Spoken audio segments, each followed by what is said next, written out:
Hi, I'm Steven, and this is your Fable's End thing.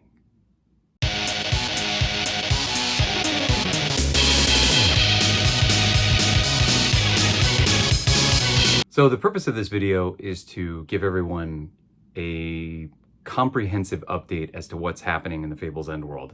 I know once the Kickstarter ended, there was a long period of silence. Part of the reason there was a long period of silence was because Kwame and I had to get back to work. I did take a significant amount of time off work to do the Kickstarter. I think I only worked 3 days out of the entire run of the Kickstarter, and then every single day I was up from pretty much the moment I woke up to the moment I went to sleep. I was doing something for the campaign.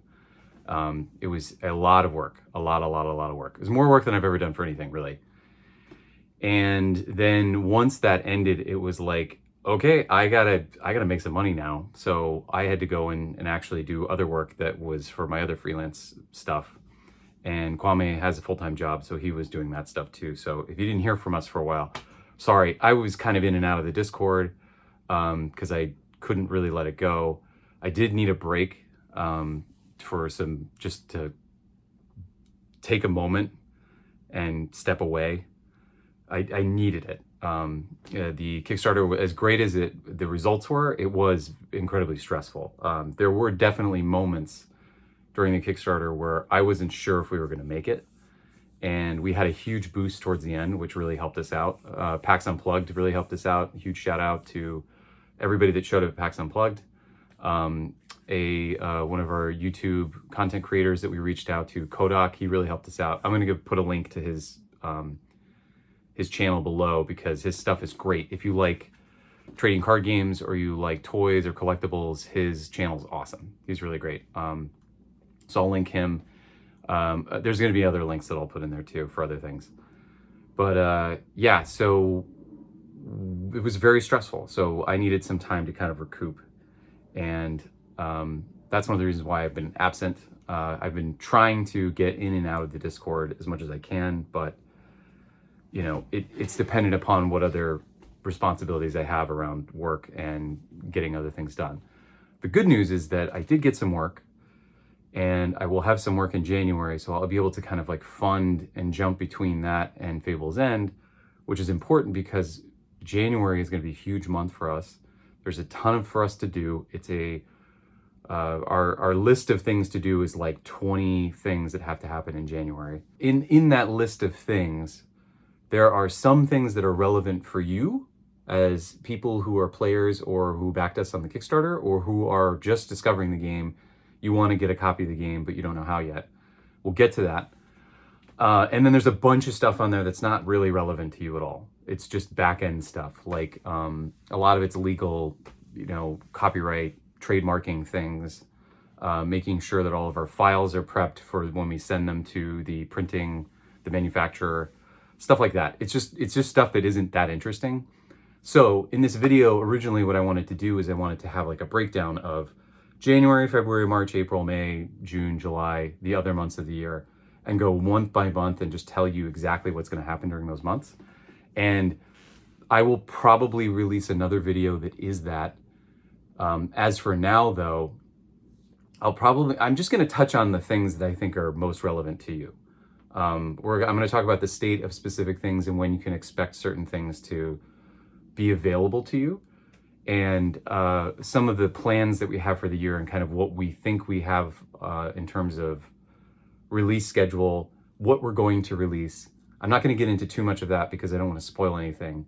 It's going to be really cool. You're going to like it. But I wanted to break that down. So I'll go like piece by piece of like specific topics, and I'll just talk about them for a minute, and then we'll move on to the next thing.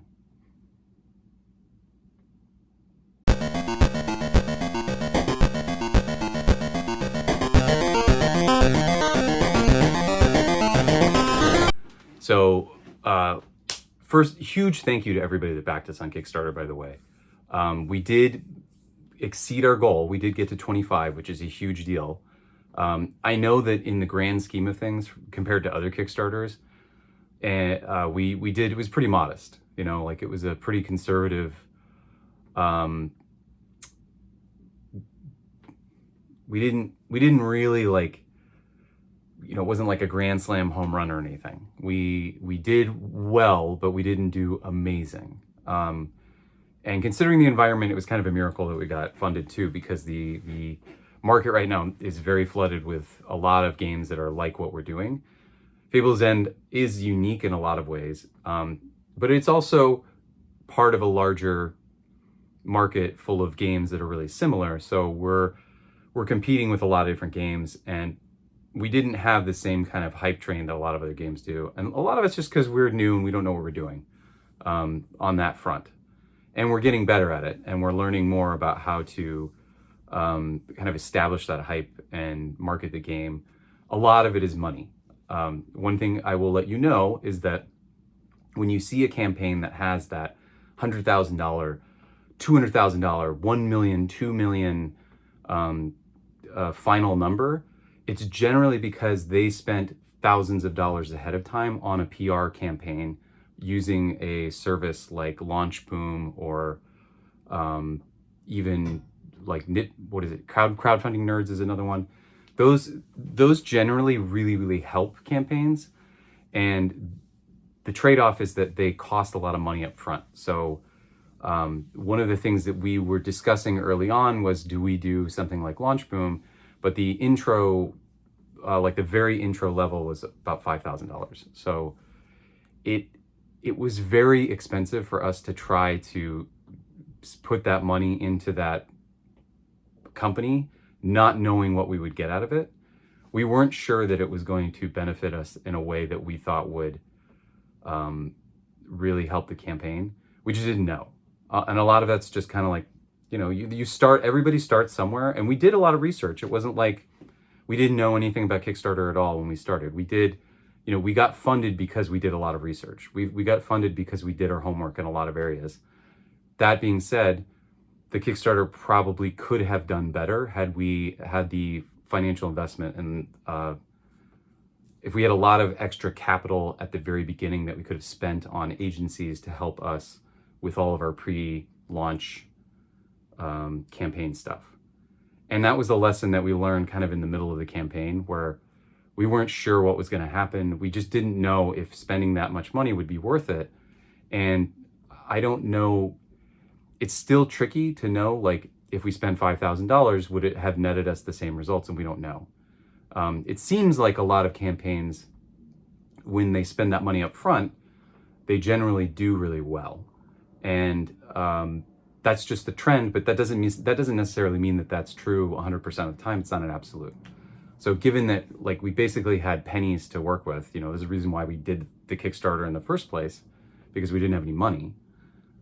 It's hard to it's a big leap of financial investment to say, like, here's $5,000, what are you going to do for us, when you don't really know? So, the sort of I want to say ridiculous. It's not ridiculous. It just feels unintuitive. I think unintuitive is a better word for it. That you have to spend money in order for people to give you money that you don't have is a very unintuitive model, but that is currently how it works in Kickstarter. And so that was a big lesson that we learned. And when we run another Kickstarter, which probably won't be for a while, we won't run it the same way. And hopefully we'll have a bigger audience that we can pull in before the Kickstarter launches, so that we have a better first day.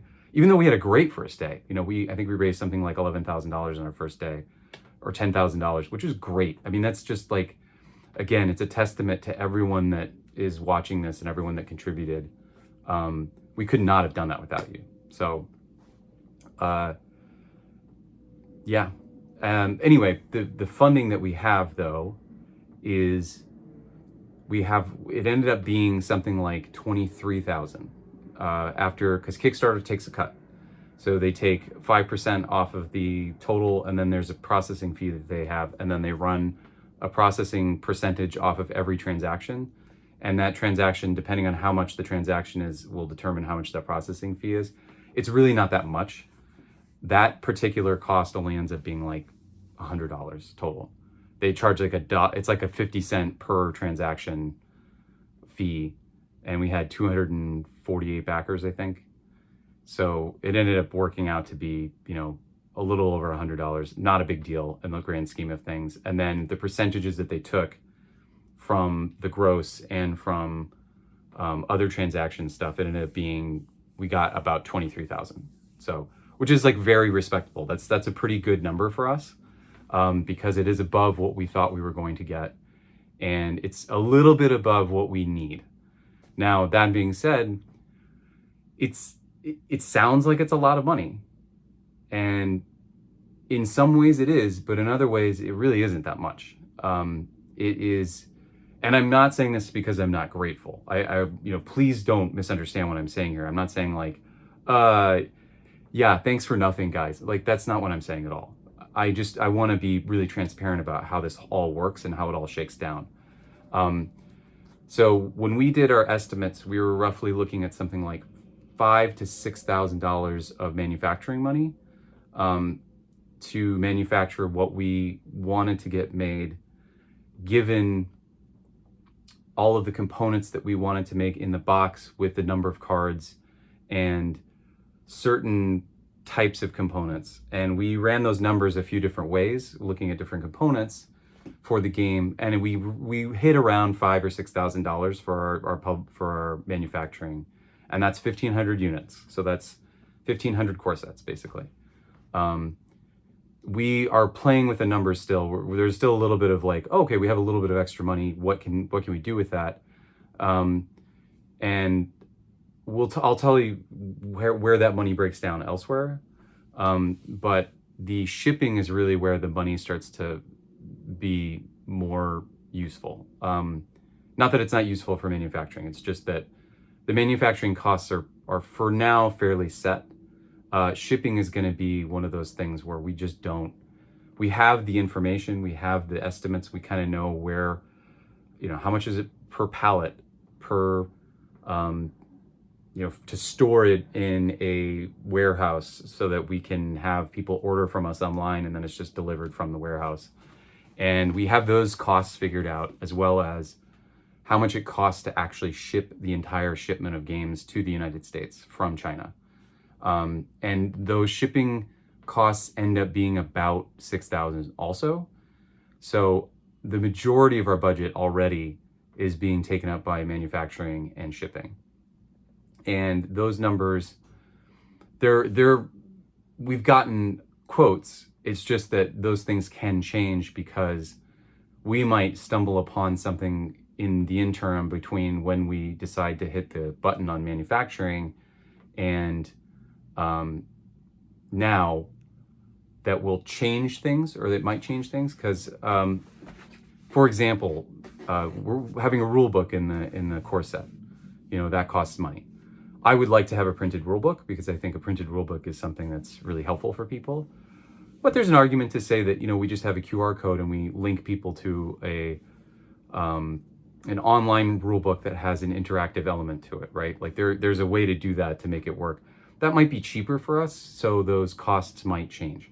I don't think we're going to do that. That's just an example of how things can change from now until the time we hit the go button for publishing.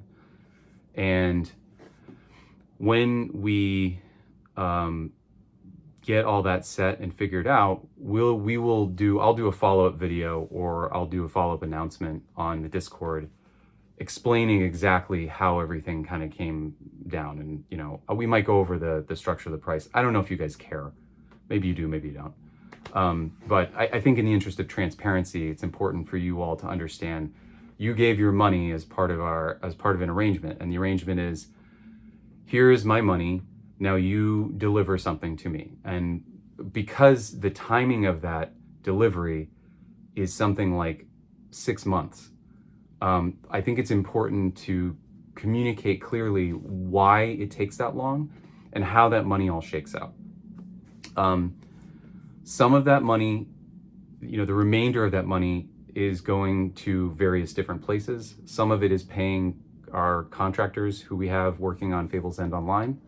Both of our programmers have been working pretty tirelessly for like 4 or 5 months getting the Fable's End Online together. So we owed them money to pay them for their service, because people don't work for free. and we don't want people to work for free. We want to pay people what they're worth. And that's a chunk of the budget too. That's a significant chunk of the budget. So, it doesn't leave us with a lot left over, and it doesn't leave us with a lot of wiggle room, because once all those dollar amounts get shaken out, we're looking at not a lot left. And the way that this is going to work for us is we're going to have to get a credit card. We're probably going to have to get a loan of some kind, so that we can operate as a business. Now, the Kickstarter, the amount that we got was just to cover the basics. It was like, if we, this is the minimum we need to get the game printed, to get it manufactured, and to get it shipped, and get us set up so that we can have the game available to people. And that's kind of how it's shaken out. We were lucky to have a little bit of extra on top of that so that we can, put a little bit towards some other expenses that we have. One of the things that we have is we're going to need a web developer at some point to help us with our website. It will probably be very specific things like setting up a card database of some kind that people can scroll through and look for cards. We want to have potentially a deck building component to the website, where you can just go to the website and go to the deck building page, and then it will just have every card in the game available to you, and you can just like drag and drop into decks and build them that way, and then like save them somehow. We're not sure, but this is where we would hire a web developer to help us with that specific thing. There is more to how the budget works, but that's kind of like the gist of it, and the gist of the funding, and the gist of how we allocate all that money, what we're doing with it, and how we will also have to have money from other sources in order to continue going forward. I will get to other ways that Fable's End will get funded in a later section of this video, but I wanted to kind of give you guys just like a very loose breakdown of how that works. We won't go into like nitty-gritty specifics, because there is a little bit of confidentiality that we need to keep. We don't want to be, I don't want to hide things from people, but I also want to make sure that there are some costs that I don't feel comfortable sharing with people, like how much we pay our contractors, right? Like that just feels like that's not anyone's business but theirs, because we agreed to a contract with them, and we are paying them what we can. And believe me, I would pay them so much more if we had more money, but we just don't. So, but it's also like the relevant budget breakdown here is the cost of manufacturing, the cost of shipping, and then understanding that there's just like, even after that's all been sorted, the remainder of the money gets broken up into small pieces, and then each of those pieces goes into a different area of the budget. And then at the end of it, it's like, that's kind of it. So I hope that's helpful. I hope that's useful. Maybe it's not. I don't know. Let me know. Let me know if that's something that's interesting to you, or if this just feels like me rambling on for 13 minutes about stuff you don't care about. But I think it's important to be transparent. That's like the number one thing here, is that I don't want anyone to feel like there's this smoke and mirrors happening where we're taking money and we're just like throwing, we're putting it into Bitcoin or whatever. Like that's not how this works. So, all right, I hope that's helpful.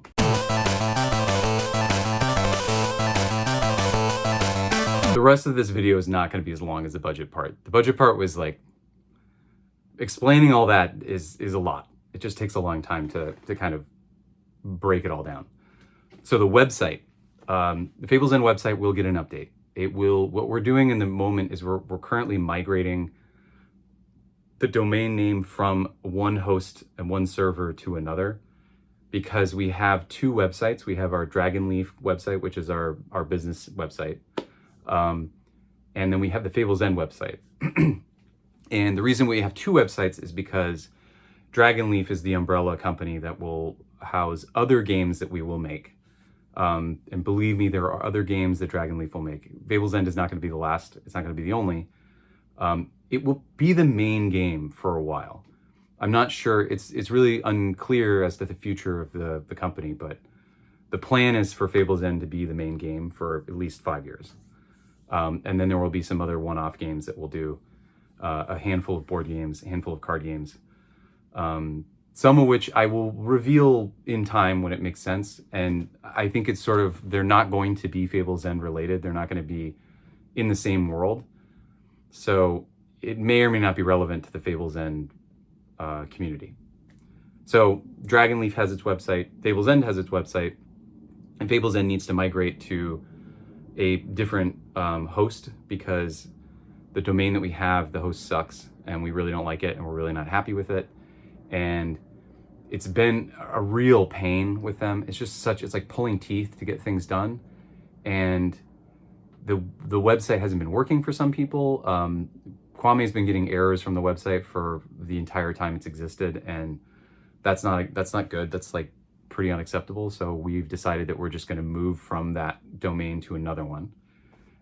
So the website might go down for the month of January, or at least for a week or two, as we're making that transition. Hopefully we can do it in a way that it doesn't interrupt anything, but the Discord is still available. So if people have questions or they're looking for specific things, the website is going to be built out in such a way that it will have a lot more functionality. Right now it's kind of a landing page, and it kind of has a little bit of a, here's the game, go to the Discord, here's the game, go, currently there's a Kickstarter link on it, which is like, well, Kickstarter's over, so we need to update that. I just haven't gotten to it. But we would like for it to have more functionality. We would like for it to be a more relevant tool for players. And one of the things that I mentioned earlier was that I think we'll have some kind of a deck building component page on there that will have the library of cards that you can use to sort of build your deck.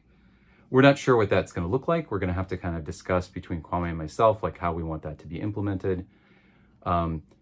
And we will also have like a full card library available on the website at some point as well. Now, these things are not going to happen immediately. They'll probably happen slowly throughout the month of January. So you might see some updates. We will let everybody know when something gets updated on the website. But if you bear with us, this is a process. It's not like we just push a button and then everything's there. It's like, well, we have to, because we have jobs too, we can't just spend 10 hours a day working on this. I'm not a web developer either. Like, I have a particular series of expertise, and one of them is not web development. So if any of you are web developers and you are looking to get some contract work, or you want to contribute to the project, let us know. And you can message me on Discord, or you can message Kwame. He's King Chai on the Discord. Either one of us we can sort that out. So if any of you were like, oh, I'm a web developer, I can help you out with that, that's really easy, then please let us know, because that's helpful for us. Those sorts of things were things that we couldn't do before because we didn't have any money.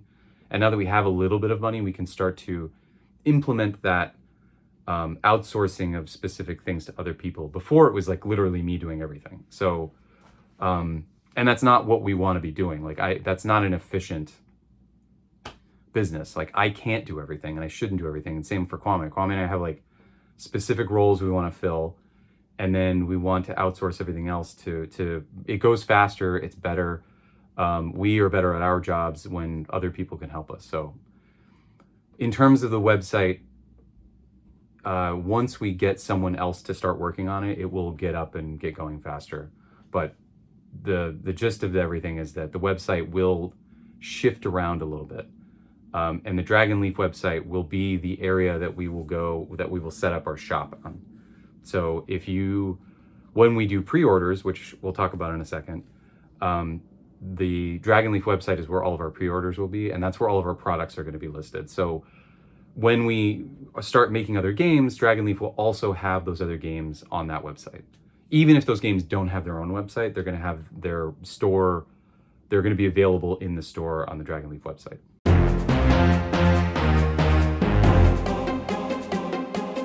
Okay, this one's a big one, and some of you have been asking about this. I know that anybody that's international that's been following the project that wanted to contribute to the Kickstarter, we told you, we'll let you know when pre-orders happen. Pre-orders are going to be most likely the end of January.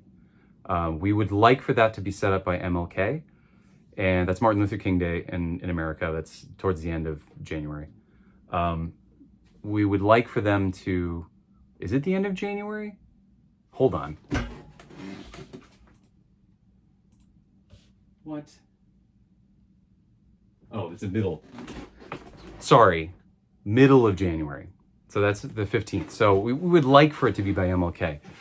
We'll see. We'll see. It's going to be tricky because things in January is going to be really busy for us, and we have a lot to do. And I'm going to be gone for a week. I'm going to Costa Rica, so it's going to be really tricky. We're going to do what we can. By the end of January, though, we should have our pre-orders up and available for people, and we will make the announcement when it's coming, when it happens, and how it's going to work. If you are an international person that could not contribute to the campaign, and you are interested in getting a copy of Fable's End, you reached out to us during the campaign and said, I really want to back this, but I can't. You can either message me directly on Discord, or when we do pre-orders, we might have some kind of option for you, but we would like for you to also have the Kickstarter exclusives. This is an international thing only, and this is only if you have to get approval from us in order for this to happen. So this isn't just anyone can come in and say, oh yeah, Kickstarter, yeah, it sounds great. Can I get this free stuff? That's not how it works. We have a list of people who have, messaged us on Kickstarter through Kickstarter that wanted to back us during the campaign. And those are the people I'm specifically talking about. I'm not talking about someone who is now interested in the game after the campaign's over. And the reason why is because Kickstarter exclusives are just that, they're exclusive. And I know it's unfortunate that some people have missed the campaign, and it's just like two ships passing in the night. We just missed each other. And I understand that not getting an exclusive is kind of a feel bad, but we have to do right by the backers that backed us during the campaign. And in order to do right by them, we have to we have to say what we mean and say these things are exclusive. The reason why I'm opening it up for people that reached out to us during the campaign that were not able to contribute to the campaign is because they did so while the campaign was happening, and they were telling us things like, oh, this looks great, we really want to back this, how do I back it? I can't, what are you going to open up internationally? We really want to back it. We have people in our Discord who are international, who have come specifically in our Discord because of the Kickstarter, and those people are in the community, and we want to do right by them because it wasn't fair that they weren't able to get this thing. That's not on them. And so we will make exclusives available to them and to them only. And then everything else after that, the Kickstarter exclusives they're just that. They're just Kickstarter exclusives, and there will be no more. We may have some extras that we bring to conventions, or that we do for, man, I'm talking about exclusive. This is like a totally different thing. I should have just broken this up.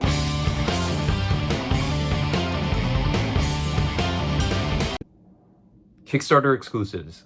Now, the Kickstarter for backers, there are Kickstarter exclusives. What do I mean by that? Well, if you were first 100 backers, you get a Crimson Foil Avenger. We have that list. We have everybody that backed us for the first 100. And you will be getting a foil Crimson Avenger, the full art. And this is a Kickstarter exclusive, meaning we won't have this particular version of this card foiled in this way available for anyone else. We will have it. It's going to have a special kind of foil on it that will indicate that it's a Kickstarter exclusive. We're getting that worked out with our manufacturer. We're not sure. We're going to see what the pre-production copy gives us and what it looks like. I have some pretty strong ideas about how to make that work for us, but it will be a collectible. It's not going to be something that we're going to have.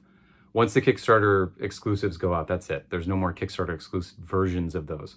We may decide to reuse the full art version of the Crimson Avenger with that frame, but it will have a different foiling on it that will look different, that will be for a different thing. There's going to be something significantly different about it. We'll figure it out. It will be distinctively different from the Kickstarter version. So know that Kickstarter exclusive foil is its own thing, and it will be not something you'll be able to get another copy of outside of the foil packs or something. We're not sure. We're not sure exactly where that's all going to find its place. The foil packs as well, those are Kickstarter exclusives. We will do foil packs again. We're playing around with a model where you can buy what you need for the game, and you just buy it and you get everything you need. And then if you want to opt into sort of a collectible market, you can, using like limited edition foil packs to be available on the release of expansions. And the Kickstarter foil packs are kind of like the first step in that. And basically what they are is they're just packs full of foiled versions of the cards in the core set. Now, we're going to do some really cool things with that. So if you did get a foil pack, you are in for a nice little treat. And if you didn't get a foil pack, when we do pre-orders, we will probably have some left over. So we will open up, we probably will. Again, we'll revisit this later. If you missed out on the foil pack, we're probably just going to print a set number of them. We had that number set at 300, and I think we ended up selling more than half of them. And we're not sure if we're going to order 300. We might order 200. But we also know that once people see what it is, and once they open it up, they're going to be like, oh, I want that. And I'm like, yes. So the foil packs will probably be available on pre-order, but Kwame and I have to discuss. We may not, that's not a promise. Not a promise. But the foil packs will have a similar foiling to the Full Art Crimson Avenger, where it's going to say Kickstarter exclusive somewhere on it. It will be noted, distinguished by its foiling that this is a specialty thing that's a limited edition. And so once those foil packs are printed, we're not going to reprint those foil packs in the same way. We might reprint them for core set foil packs that look different, or they have like a slightly different frame, or they are a different kind of foil. We may do that again and make that available, because I think it's still cool if people want to bling out their core set. They shouldn't have to, if they missed out on the Kickstarter, then that shouldn't be their only opportunity to do that. But we do also want to have this like release style where the foil packs are kind of limited edition versions of cards. The same goes for the game mat, the Kickstarter exclusive game mat that we have that has the big three-headed dragon with red in the middle. That's going to be a Kickstarter exclusive. I don't know if we'll reprint that ever. We might just print this as is, and that's just it. And we print a certain number, and whatever we have left in our inventory is what we have left for the rest of the lifespan of the game. We also might release an anniversary version of that in like 5 years or something. We're not sure. But the plan is, as of now, that those exclusives stay exclusive. Like, they're not something that we're planning to reprint without some kind of significant alteration, or without some kind of label that distinguishes it as this is a Kickstarter exclusive. This version that's printed is similar, but it's unlimited and it's not worth as much. So I don't really want to do that. I really want to have all of your exclusives be exclusive and like a special thing that you only had access to. Now, is it unfortunate for people that didn't back the Kickstarter? Yes, which is why we could go the other way and say, well, there's the Kickstarter version and then there's the non-Kickstarter version. They're very, very similar. So if you liked this thing, you can get the non-Kickstarter version. That is open for a little bit of, we have a little bit of wiggle room there. And if people in the Discord or people in the comment section have strong feelings about that, we're happy to hear them. Overall, though, Kickstarter exclusives we have them figured out. We have them pretty much figured out, like when we're going to order them. They will arrive with the core set. So we are going to basically order everything together, and the core set will be delivered with all that stuff, because it's cheaper for shipping to have it all shipped over at once. That's part of the reason why we have our delivery date set in June and not like April, because we knew there was going to be other stuff we wanted to maybe add, and it's going to take us a little bit longer to get that stuff ready. And the exclusives are going to be really cool. There's another thing we're going to do with the exclusives with our stretch goals that we will talk about later. And it's going to be really great. And I guarantee everyone will like it. But I can't talk about it just yet. I want to talk about it in about a month. And then you all can be like, oh, that's what he was talking about. Wow, that is really cool. So, oh yeah, the metal coins too. That's another thing. So everybody's going to get those.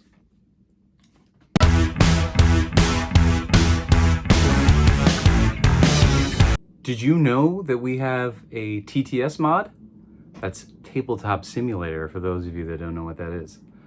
One of our Discord members, Two Lanes, who is also a YouTuber, who has a really great indie TCG review channel, which I'll link that also below. Two Lanes was kind enough to make us a TTS mod for Fable's End. Unfortunately, I haven't really had time to go into it and kind of tweak it. So my guess is that in the next month also, that's on my list of things to do, is to go in there and kind of clean it up a little bit. And when I say clean it up, what I mean is add some components and some assets that are unique to Fable's End that will make the experience a little more fluid for players. I think TTS is not something I'm super familiar with. So that's one of my jobs, is to get more familiar with it, to really understand it. I'm very used to Tabletopia, which, as it was demonstrated, is like really buggy, and which is unfortunate because the user experience for me on my end as a creator is like really easy. Tabletopia is a very easy interface. It's super easy to update things. It's really easy to make components, and it's a shame that the actual interface is so buggy, because I really like Tabletopia a lot, but it's just not viable. So I'm not gonna abandon it necessarily, but I'm going to focus on the Tabletop Simulator mod. So one of the things that I think, and people can correct me if I'm wrong, but I believe there are some scripted things you can do with Tabletop Simulator that you can't do with Tabletopia. So I'm really interested in kind of building a version of Fable's End and Tabletop Simulator that's like very tailored to the game and the mechanics of the game, as opposed to being just a physics engine where you kind of have to like track things on your own. So whatever like ease of use, convenience features I can add into that Tabletop Simulator, I want to explore and add into those. So just know that if you are on Tabletop Simulator currently and you're using that mod, I haven't really had a chance to mess with it. So there might be some things that are missing, or it may not be as streamlined as I want it to be for you. And that's not a knock against Two Lanes. You did an amazing job. I really appreciate it.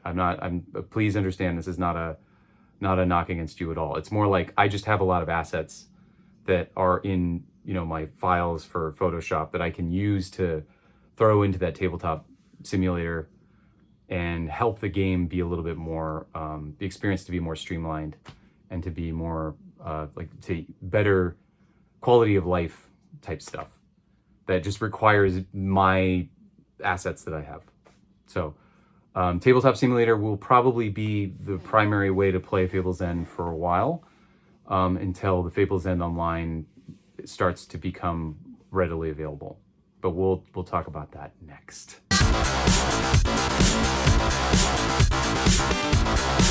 Fable's End Online. This one is really weird because it's near and dear to my heart in a way that I never thought would be the case.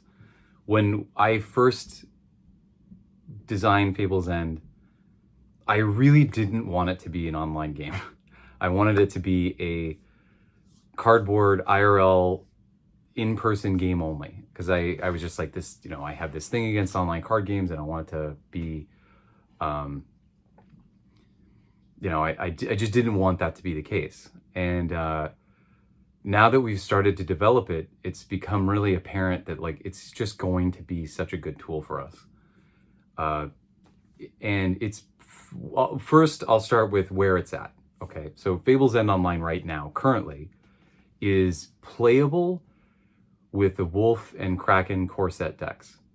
It is, for the most part, pretty featureless, as in you can't build your own deck yet. There isn't a lot of customization available.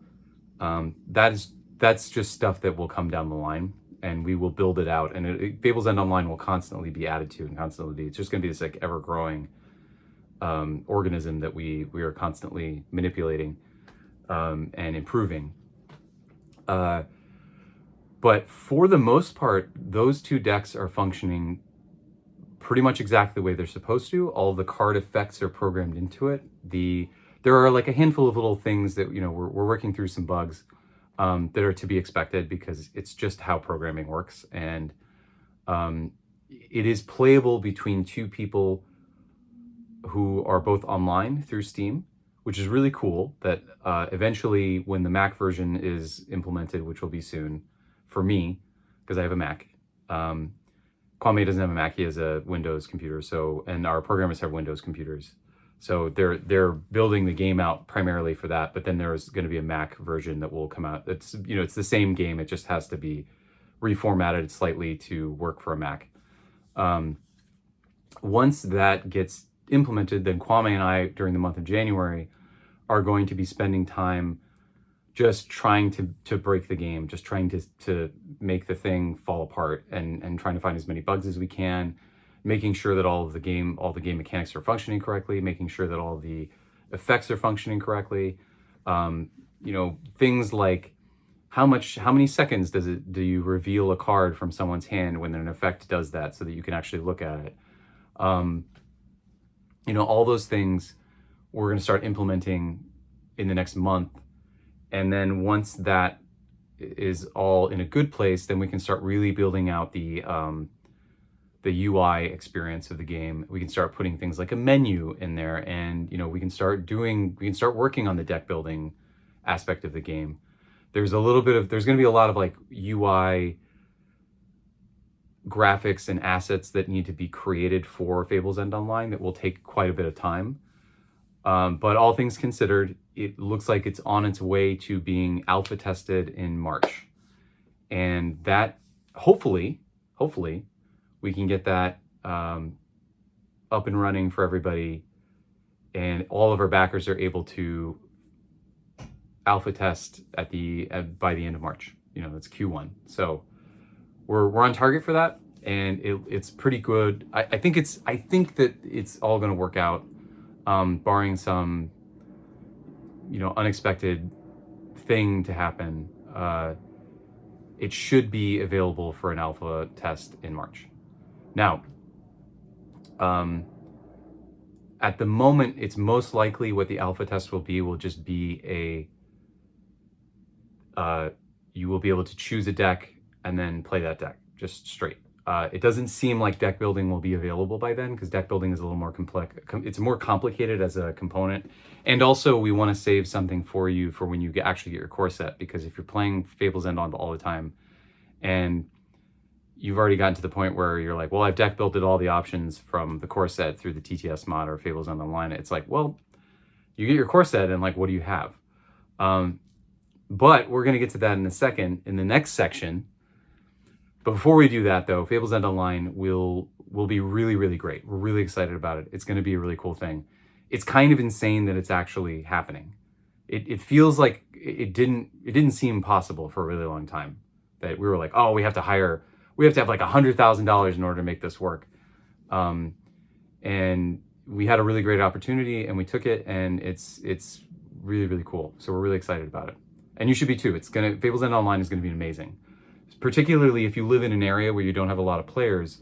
Because Fable's End Online is online, we will be able to connect people from all over the world to play Fable's End at any point. And on top of that, it will just be so much better than playing on a tabletop simulator mod, because the quality of life automations and scripted things that happen on the digital version, it's going to make the game feel effortless. It will make the game feel like things will just work, And you don't have to be like, oh, I'm going to go over here and draw a card, and then I'm going to draw a card, and then I'm going to draw a card. It's like, it just does it for you. And the whole system is designed around the game. So you'll have all these quality of life things that you don't get through Tabletop Simulator. So really be excited about it. It's exciting.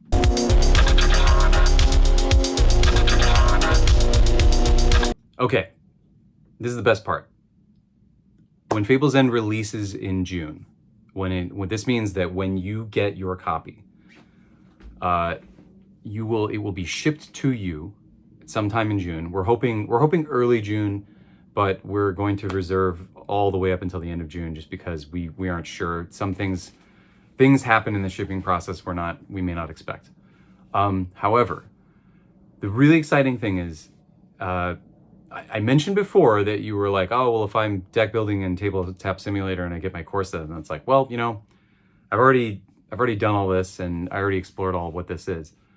We will be releasing our first expansion alongside the core set. Now, the exciting thing about that is that we are working on the expansion right now, and it's basically we have two options for our expansion, and we just need to make a decision as which one comes first, because as soon as that one happens, the next one will be available within a month. And we think that it will be those two, and I'm not spoiling anything by saying this. One is a premiere and one is a battle pack. And what that means is that the battle pack has a mix of cards for all the kingdoms. A premiere is something new. It's something that isn't currently available in the game. We won't tell you what it is because we're going to get to previews later. We're not sure which one we go first, but both are going to be finished in tandem, and both will be ordered with the core set. At least that's the plan for now.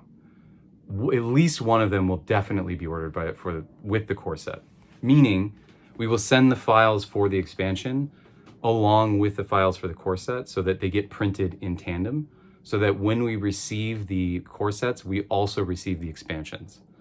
And that way, we will open up pre-orders for those probably sometime in May.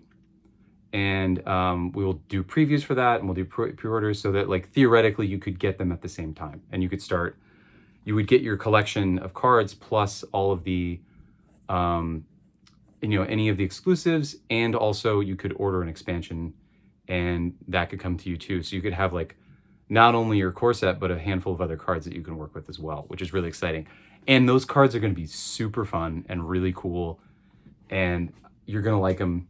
Especially if you're a fan of TCGs, if, like, that's something that you really love and you really want to see things, you want to see the game grow and expand and explore new mechanics. The expansion will do things that are really going to change the game in the best way possible. They will explore some new design space that the game has not explored, at least in the core set. We've been exploring it for years. Like, we already know.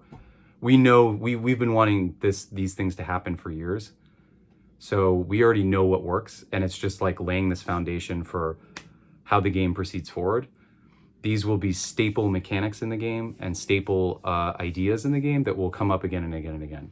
And they will become pretty regular. And it's not that you can't play without them, because you definitely can, and your experience is not ruined at all. It's just that they add another layer of depth, and they add another layer of, of nuance to the game that the core set doesn't do in the same way. But you just gotta trust me that this is the best part of the game.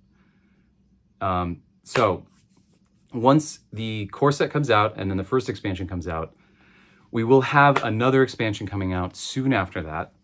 I would say we're aiming for at least within the next month, we will have the next one come out, and it's going to be the opposite. Either it's that battle pack or it's the premiere set, whichever one is the one that doesn't get released first. And then after a few months, I think that puts us in July, so it's like August, September, October. I want to say as early as September, we'll have another expansion. And then potentially October, we'll have another expansion. The goal right now is to have 4 for the first year, with the potential for it to be 5, but that's pretty ambitious. So we're gonna aim for 4. And the first 2 are basically, they're not complete, but they're really well along. I'd say they're like 90% done. And the only reason that they're not complete is just because we've had to move things around, and like cards were like, oh, this card doesn't really fit into this. Let's like save it for here. Let's put this card in here. We just designed this one card, so this is going to be a really good fit.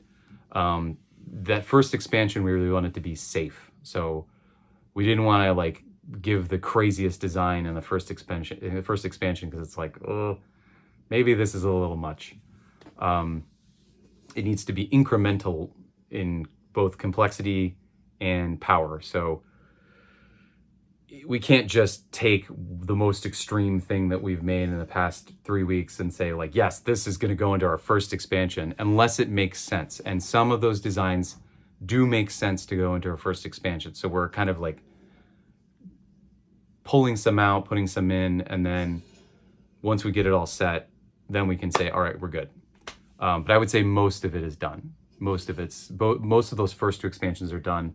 And then I would say about the blueprint for the 3rd expansion is done. I think a lot of those cards are already designed, and the blueprint for the 4th expansion is like halfway done. So, and that just needs a few extra things to it, and then it's ready to go. So we're going to try to hit those 4 expansions for the year, and then we'll start 2020.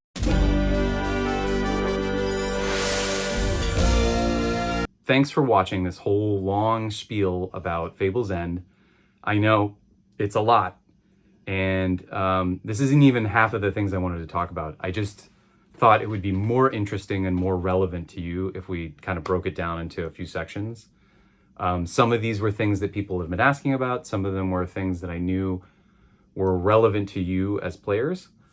And I wanted to give everybody an update as to where the whole project is currently at the moment, and where it will go and what our plans are. And we're not ghosting you. We still love you. We're still in a relationship with you. We just needed some time to work through some stuff, because the holidays are really busy. Anyway, there's a lot of exciting things to talk about this year. We will do more updates like this. I actually really enjoy doing videos, and I want to be doing more regular videos, and I'd love to do like a weekly video. I don't know if that's possible. I'm going to try to arrange my life in such a way where I can do a weekly video, even if it's just like 6 minutes long, and just kind of say, here's where we're at. Instead of doing these like giant dumps of, 45-minute long where I'm just sitting here rambling on into the camera. We'll do something a little more dynamic. We'll figure it out. I'm still trying to figure out the rhythm of the channel and the game, but I would like for YouTube to be a resource for players as well. And it's an opportunity for us to get our stuff out into a wider audience as well. And yeah. But thank you for being part of this. We'll keep you updated on other stuff, and I hope that you all have a great rest of your holiday and a good New Year as well. Okay, bye!